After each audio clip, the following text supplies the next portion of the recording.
Okay, so today we're going to be going over how often you should go to the gym. Let's get into it.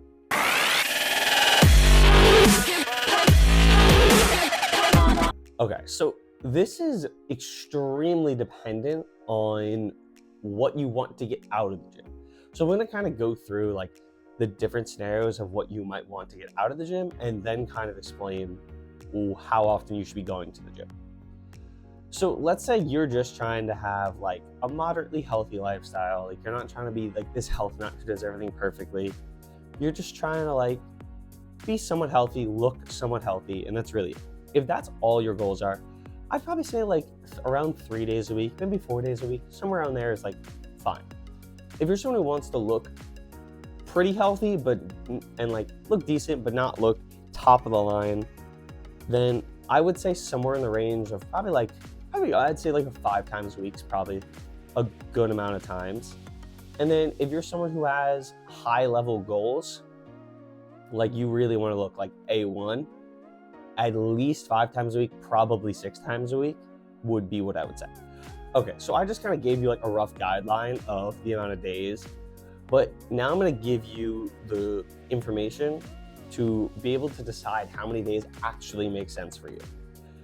So if you're someone who wants those high-end goals, what you're gonna hear is on the high end, you need to be doing like, I'd say at a minimum 20 sets a week per muscle. So what does that mean? You need to do 20 sets of chest a week, 20 sets of biceps, 20 sets of triceps, 20 sets of shoulders, 20 sets of every part of the leg. You got it, and your back obviously. So that's like the low end. I'd say probably try and aim upward towards like 25, and you definitely can do more. There's actually some literature coming out right now that increasing the sets even more actually could be really good for you. But for right now, I would say somewhere in that 20 to 25 set range. So that's for like peak muscle growth if you really want to max it out. Minimally on the side of just like maintaining your muscle mass, it's somewhere in that like 8 set range a week. So that would be 8 sets for your chest, and you get all the muscle groups, right? So somewhere in there is the amount of sets you need to do a week. As I said, 8 is minimal, where you're gonna make like maybe minimal gains, but at that point, that's more just like maintenance. And then like 20 to 25 sets is going to be where you're able to put on size. So what I would say is kind of try and figure out what you want out of the gym, because if you're someone who really wants those A1 gains, you're gonna need to be putting in, let's say 25 sets a week. Obviously, that's not gonna be one workout. So if you're hitting every muscle in your body, typically for most splits, that's gonna take 3 days. If you do like a push-pull leg split, push, you're gonna hit your chest, your triceps, and your shoulders. Pull, you're gonna hit back and biceps, and then you're gonna hit legs. So that's already 3 days in the gym. But you're probably not going to get 20 to 25 sets in just those 3 days. So if you just want those moderate gains, you're just looking to maintain, maybe put on a little bit, you can probably do like 12 to 16 sets in that one session and like not have complete fatigue run over your body. So like if you're just looking for those moderate gains or just maintaining, that would work. You could just do 3 days a week. Maybe you do 4, maybe one of those workouts is too long. Like I know for me, my push day used to be too long. That's why I moved shoulders to leg day. So maybe you do 4 days a week. Now, if you're someone who really cares about your gains in one area and not the other, which you shouldn't do that, but I guess I will still give you the information, maybe 5 days might work. Maybe you do push and pull twice a week and legs once, because I know there's a lot of guys out there that don't hit legs. Hit legs. Like, please, just hit legs. Like, don't be a lazy bitch. Come on, just hit legs. But that would work for 5 days. Now, if you're someone like me, I want to really try and get these A1 gains, I'm going to go twice a week. So for every muscle group. So I'm going to hit push, pull, and legs all twice a week. Now, another thing to take into account is, honestly, what are you actually willing to do? If you're someone who is not working out right now while you're watching this, it's probably not that realistic to be like, all right, next week, because you're watching this on a Sunday probably, all right, tomorrow's Monday, we're going 6 days next week. Like, no offense, but that's probably not gonna happen. There's not a lot of people with like the willpower to just immediately start doing that. It's a lot easier if you try and ease into it. So maybe you do 3 times a week for the first month or 2, right? You just like ease into it, and then maybe go to 4 or 5 times a week, then get up to 6. So part of it is just what you're willing to do.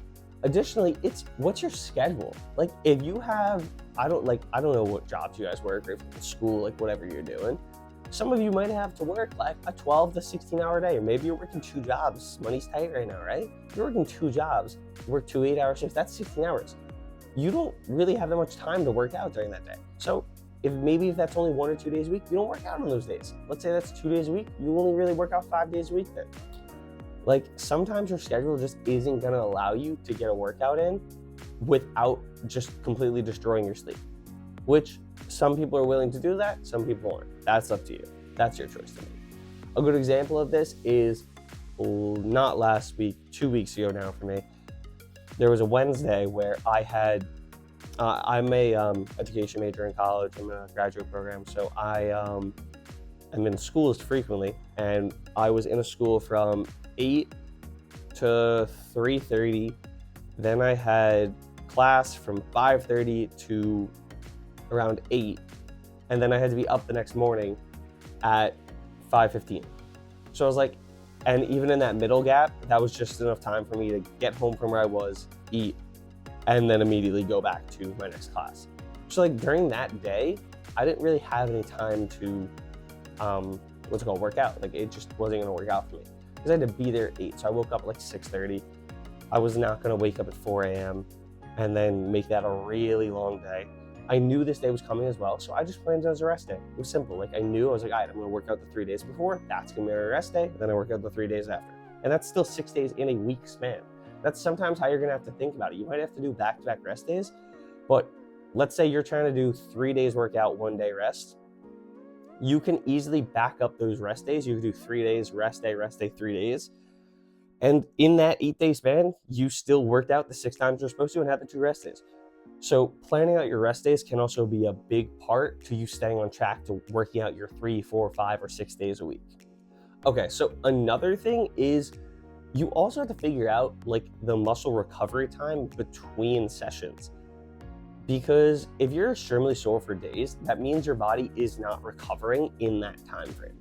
There are probably some special situations, people out there that like, they still feel sore but are like closer to recovered. But a lot of times if you're going into your next workout still sore, your body just has not properly recovered. Now I will put this caveat in, if you're a newer lifter in your first month, that is normal. You're going to be sore for much longer because your body is so not used to it. But like if you're a trained lifter, which I would put that at anything over like, let's say 6 months, if you're sore, and let's say you hit like chest and triceps on Monday, and then you do pull legs, and then you go back on Thursday, right? So now it's been 3 days. If your chest or triceps are still sore, you did not recover between those 2 workouts. So you might need a little bit more time, but you also might need to decrease your volume a little bit, because at that point you're probably doing too much volume because you should be recovered by that Thursday day.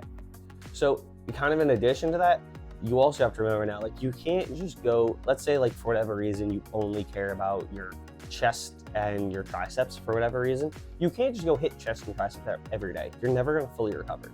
So that's like, you also have to take into account that you can't hit the same muscle like 2 days in a row. Even for me, I would say 1 day in between still probably isn't enough. That's why I like doing a 3-day split, because then on that 4th day, I can restart the split. And like, I always feel fully recovered.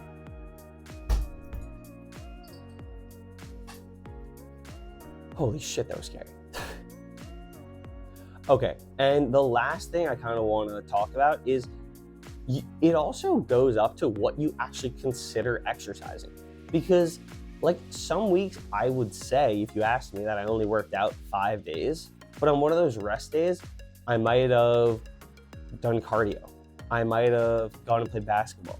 I might have had like a flag football game when I was doing that. Like there's a lot of times where you might not consider it to be exercise, but like it is exercise. Like I know me personally, I a lot of times cannot just sit on a rest day. Like I don't really like doing absolute like full rest days. I typically need to do something. So for me, a lot of times that's just go into the gym and maybe get some cardio in. I would love to say me doing some stretching, but I just don't stretch. I try to get into it. I just can't. I don't know. It's just that one thing that I just can't pick up. So yeah, there's a lot of things that you can do that like would be considered active recovery. So like honestly, playing basketball is such a great example of that, because like that's what when I could in like the spring semester at school, I'll typically try and go play basketball on my rest days, because it's just a way for me to still move, still burn some calories that day, but I'm not like straining my muscles like I would in the gym. Though at the beginning, we had like the rough layouts of like how many times you should go. And I gave you guys all the factors that I would base it off of how many days you should decide to go based off those factors. So decide off that. Okay, so it's time for my Sunday night pick'ems. This Sunday night is going to be Chiefs Falcons. I will say I'm literally picking this right after week 1. I'm recording this video really early, so a lot of things could change by then, but I would 1000% take the Chiefs. And because I'm recording this so early, I don't know what the spread is, but hypothetically, no matter what the spread is, I would probably still take the Chiefs. I'm going to be honest. I think they're going to dominate that game. I hope you enjoyed. Send this to anyone who can't figure out how many days of the week to go to the gym. Make sure to like, comment, subscribe, and I'll catch you on next Sunday at 5 p.m. Catch you there.